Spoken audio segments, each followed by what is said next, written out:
During the Great Depression, his mother, Anne Harriet Gunderson Mitchum, did her best to raise her 3 children, giving them a feeling of independence and resiliency that would later play a significant role in Mitchum's on-screen presence. Mitchum was a restless and disobedient young man. At the age of 14, he left home to travel across the nation on goods trains during the Great Depression, an experience that molded his outlook on life and made him more resilient. After being arrested for vagrancy, he took a variety of odd jobs, including boxing, ditch digging, ghostwriting, poetry, and even a brief time on a southern chain gang. His depictions of anti-heroes and men troubled by their pasts would later benefit from his first-hand knowledge of living on the periphery of society, which he gained from these encounters. Mitchum entered the acting profession practically by accident. He accepted a position at Lockheed Aircraft in California in the early 1940s after marrying Dorothy Spence, his lifelong girlfriend and love of his life. He also worked part-time in local theater plays. He immediately attracted attention with his innate charm and rich, booming voice. Mitchum joined RKO Pictures after making cameos in minor motion pictures,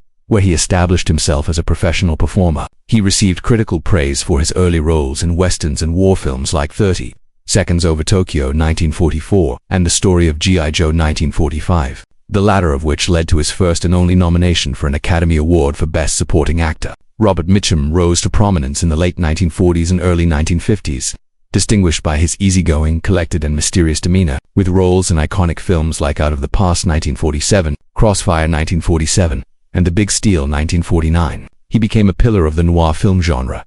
His portrayals typified the genre's jaded, cynical heroes, men who appeared to be both profoundly human and ethically gray, in a field that frequently valued theatricality. His rich baritone and understated acting technique set him apart. Audiences couldn't take their eyes off Mitchum because he was on screen and didn't behave much. But there was some dispute about Mitchum's career. His arrest for marijuana possession in 1948 was a scandal that could have put a stop to most people's careers at the time. However, Mitchum handled it with his usual casualness, serving a short jail term and returning to Hollywood with even more enigma, rather of harming his reputation. The incident enhanced his reputation as a rebellious bad boy who followed his own rules both on and off screen. Mitchum established himself as one of Hollywood's most versatile actors during the 1950s and 1960s. They've starred in a wide variety of films, including psychological thrillers like The Night of the Hunter 1955, in which he gave one of the most horrifying performances in movie history as the murderous preacher Harry Powell, and westerns like River of No Return 1954, co-starring Marilyn Monroe. He performed one of his most famous parts later in Cape Fear 1962 as the vindictive ex-con Max Cady, another terrifying character. Even though he was well known, Mitchum never appeared to be captivated by the glitz and glamour of Hollywood. He was well known for his humor, humility, and refusal to take the business too seriously.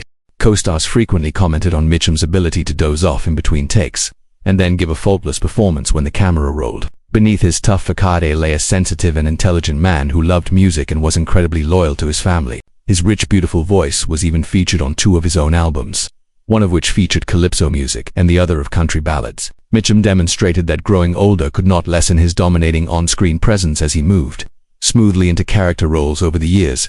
In well-known films like Ryan's Daughter in 1970, The Friends of Eddie Coyle in 1973, and Farewell My Lovely 1975, he brilliantly and world-wearily returned to the noir genre. His last significant roles, such as in Dead Man 1995, were appropriate homages to a man who had dedicated more than 50 years of his life to the film industry. When the cool autumn breeze swept across the countryside of Delaware in 1933, 16-year-old Robert Mitchum met Dorothy Spence, then 14 years old, who would end up becoming the most enduring person in his life. They met in a swimming hole in the area, which is a well-liked meeting site for local kids, close to Camden, Delaware. Already a restless and disobedient adolescent with a penchant for humor and wanderlust, Mitchum was captivated by Dorothy's understated brilliance and innate appeal right away. She had a classic small-town elegance that contrasted with Mitchum's more erratic disposition. He was intrigued by that very distinction, though. In addition to being attractive, Dorothy was also sensible and grounded, qualities that would later act as a stabilizing force for Mitchum's erratic professional trajectory and exaggerated personality. Their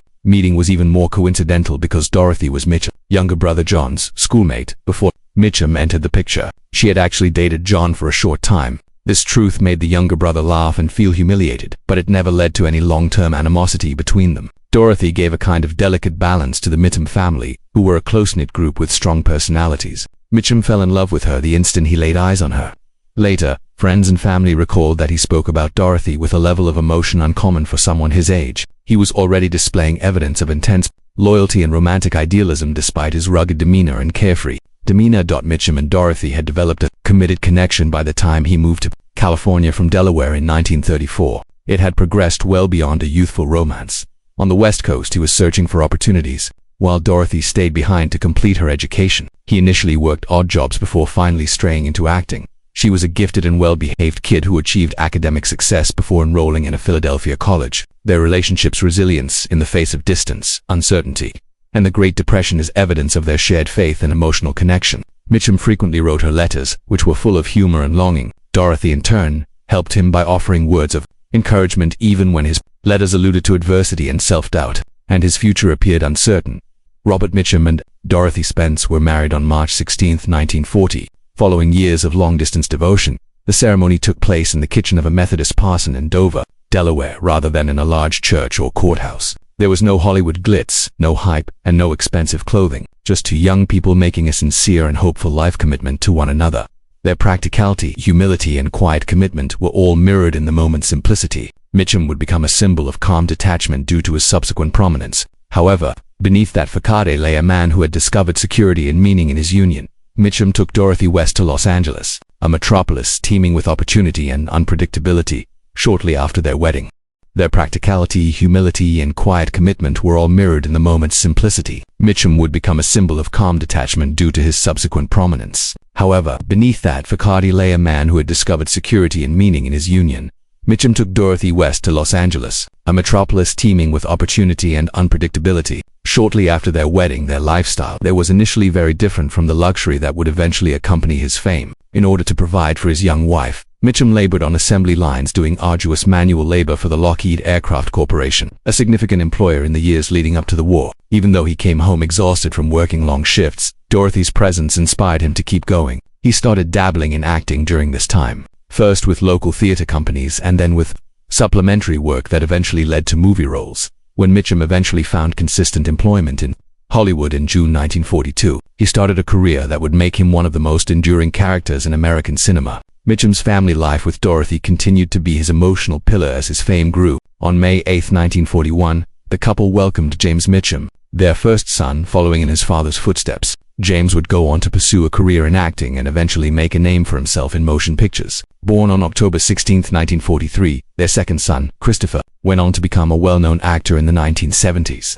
Thanks to his parts in action and adventure films on March 3, 1952, their daughter Patrine was finally born. In contrast to her brothers, she decided to pursue a career in writing behind the scenes, penning books that delved into the inner workings of Hollywood's heyday and her father's complicated legacy. Film historians and Hollywood insiders have been speculating about Robert Mitchum and Marilyn Monroe's connection for decades. In the 1954 movie River of No Return, the two legendary stars appeared together on screen, a film that became iconic because to its complex dynamics, suspense, and attraction between its two main characters in addition to its stunning setting. In rare interviews later in his career, Mitchum finally opened out about Monroe, despite having mostly kept quiet about him for the majority of his life, preferring to sidestep personal inquiries with his characteristic icy indifference. His observations showed a side of Monroe that few people ever saw, and they were both gentle and brutally honest.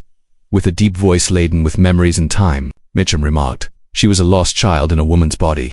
Although people could see her blonde hair, curves, and gait, she was usually afraid on the inside. Hollywood was only able to sell her on the idea that she sought love." Mitchum's remarks revealed a lady who was both delicate and tenaciously driven. Piercing through the glitz that surrounded Monroe, he described how Monroe frequently battled the physical demands of the filming of River of No Return, which was filmed in the frigid Canadian wilderness with hazardous river rapids and unpredictable weather. However, Mitchum pointed out that her biggest struggles were with her own fears rather than with the natural world. She feared being he went on. She was concerned that it wasn't good enough in every scene and take. It was evident in her eyes. She required constant reassurance, which the studio system failed to provide. Instead of treating her as a person, they treated her like a product. During the shoot, Mitchum, who was known for being confident and unassuming, grew protective of Monroe. They respected one another in spite of their differences, her delicate sensuality and his rugged hardness. She frequently arrived late. "Yes," Mitchum said with a sardonic smile. However, nobody was able to look away from her once the camera rolled. She possessed an unfake quality, something that originated in a terrible and profound place.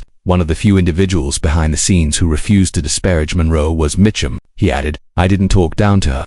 She wasn't stupid, despite the fact that everyone else thought she was. She was injured yet intelligent." He mentioned how, despite being the most sought-after woman in the world, She would occasionally confide in him in between takes about her loneliness, her difficult childhood, and her battles with fame. Mitchum quietly recalled that she had told him that being famous was like being in a glass box. She was visible to all, but nobody could hear her. Despite their evident chemistry, their friendship never developed into romance. She was too revered by Mitchum to be exploited for her weakness, he declared. I wasn't going to be another guy who took advantage of her. She had had enough of it already. She didn't need another shady guy. She wanted a buddy. Even years later, there was a hint of melancholy in his tone. Maybe because of what she had gone through or because of what might have happened if Monroe had met more people like him. When Monroe passed away in 1962, Mitchum was profoundly impacted. Although he rarely discussed it in public, he did voice his disenchantment with Hollywood's brutality in private chats. He stated plainly that they killed her via coercion, deception, and loneliness, rather than by using a pistol or a knife. They devoured all she offered them until nothing remained. His statements revealed not only sorrow but also resentment against a sector of the economy that devoured its best talent. Mitchum frequently considered how misunderstood Monroe actually was in his later years. She was neither insane nor foolish. According to him, she was simply too sensitive for a society that desired women to be strong. He didn't remember her from the usual rumors of scandal or rumors that surrounded Monroe's name. They were founded on empathy, comprehension, and a unique human spirit. He claimed that she might still be alive if she had been treated like a real person rather than a fantasy. Robert Mitchum's belated candor exposed Marilyn Monroe's nuanced humanity as a lady who yearned for recognition and affection in a field that relies heavily on deception. Decades after her passing, his remarks were a memorial to her and a warning that the brightness that gave rise to the brightest stars can also destroy them. Mitchum was a lifetime heavy smoker who passed away in his sleep at 5:00 a.m. on July 1, 1997, at his Santa Barbara, California home due to complications from emphysema and lung cancer. Dorothy, his 57-year wife, was by his side.